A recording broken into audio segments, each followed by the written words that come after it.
হয়েছে। রাষ্ট্রের কাছে কোনো সন্ত্রাস কোনো জায়গা হবে না।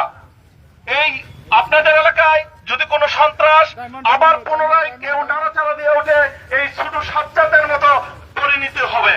যারা এই পৃষ্ঠপোষকতা করেন তাদের কিন্তু আমরা আইনের আওতায় আনবো।